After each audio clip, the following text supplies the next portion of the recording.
Hello everyone, my name is David and you are watching Death to Harold. Harold being this guy down here. I don't know, slowly shrinking. You can see if I can actually, I need to start buying all new shirts. But there you go. That's Harold. My little YouTube land here is called Death to Harold because I'm trying to kill him. Not really a lot to talk about this week. Today is Sunday, so I am a day late. I was out of town yesterday, and I was actually been out of town Thursday, Friday, Saturday. My wife and I chaperone at a Utah high school theater conference that's put on every year, and it's really fun. And we're both into theater and both do it, and so it's always fun to go and just attend the conference with the kids and see all that good stuff. So anyway, so I wasn't here on Saturday to be able to record my video or to weigh in. So my weigh-in was today on Sunday. It's only a day off. However, all last night I was up just horribly sick. So I don't know if I trust my weight loss number for this week because of that. Because just, yeah, anything. Anyway. The number's really good, so I'm hoping it's okay. But I think it was mostly because I've been sick. But to give you the rundown, like I said, my name is David. I'm 43 years old. I had 6'1". I had Duodenal Switch Duodenal Switch on August 12th of 2017. It was 23 weeks ago. On the day of surgery, I weighed 303 pounds. A couple weeks before that, I weighed 310.5. That was what I weighed when I started the whole pre-op diet, getting ready for the surgery.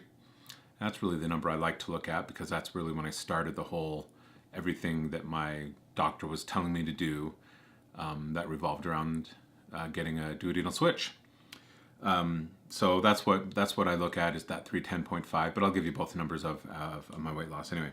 Last week I weighed in at 218 pounds. Like I said, I'm 6'1", so that puts some of those numbers in perspective. Sorry to back up. My highest weight in the past couple years has been 320. My highest weight that I never wrote down was about 350. 320 is when I started tracking my weight on my phone. That's how I know that one's for sure. But before that, you see pictures where I was much, much bigger. 350 might not even be a healthy estimate, but I think it's close. So anyway, last week I weighed in at 218 pounds. This week I weigh in at 212 pounds. That is a 6-pound loss for the week. But like I said, I've been really sick and yeah, so I don't know if that 6 pounds will stand. This aggression will not stand, man. 10 points if you can name that movie, or if I even got the quote right. So for the week, that's 6 pounds. Since surgery, that's 91 pounds in 23 weeks. Since starting the pre-op diet, that's 98.5 pounds. 1.5 pounds away from losing 100 pounds from the beginning. Most people that record these videos or that talk about their weight loss and their weekly updates, they count it from the day of surgery because it's been 23 weeks since the surgery. So in that 23-week time span, I've lost 91 pounds. So even that's only 9 pounds away from losing 100 pounds total in this process. For me, that'll be a huge milestone when I cross that. However, I think the bigger milestone will actually be able to see a 1 in front of my weight enter that wonderland rather than seeing the 2. And even for that, I'm only 12 pounds away. It's God, it's mind-blowing sometimes when I just see those numbers and looking at them straight numbers, right?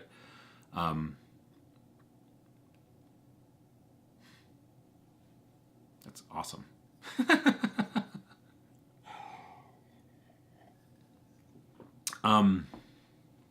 But I mean, and the health is totally so much better.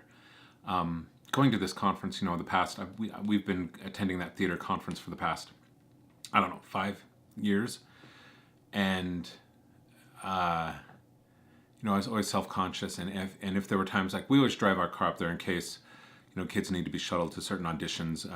At this conference, they're able to audition for schools and do a couple of other auditions on the periphery of that. And so sometimes we need to drive the kids separately from them just all riding the bus. And so we're able to do that. We're able to run errands. We're able to do all the things we need to do.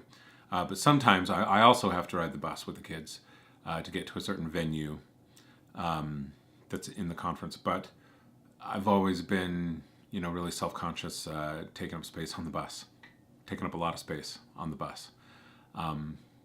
This time I had to ride the bus as well, and I wasn't self-conscious about it. I wasn't self-conscious in the small, not that the conference rooms were small, but they pack all the chairs in there, and or we go to see a couple different shows at different high schools each time. So you're going into their theaters and sitting in those theater seats and watching a show, and this was the first time ever that I've been attending this conference where none of that was a worry to me. I wasn't self-conscious. I wasn't, trying to get an aisle seat so that I could lean all my fat off into the aisle rather than onto the person next to me. It was, little things like that I always try to remind myself of when they happen and make note of. Mean just as much as looking down and seeing these numbers. They mean even more so. And for those of you who maybe haven't seen all of my videos, before I lost all the weight, I was a type 2 diabetic. I had been so for over 10 years. Actually, I found you can see all this crap on my bed. We've been going through our closet, trying to minimalize and clean things up that we don't need. But I went through some paraphernalia that reminded me of when I had done certain shows in the past, certain plays that I've been in. And I remember getting the diagnosis around a particular production of Fiddler on the Roof that I was in. And that was 18 years ago. So all these times when I've been saying I was a type 2 diabetic for 10 or 10 plus years, it's actually closer to 20. I believe I was diagnosed around 2009, 2010.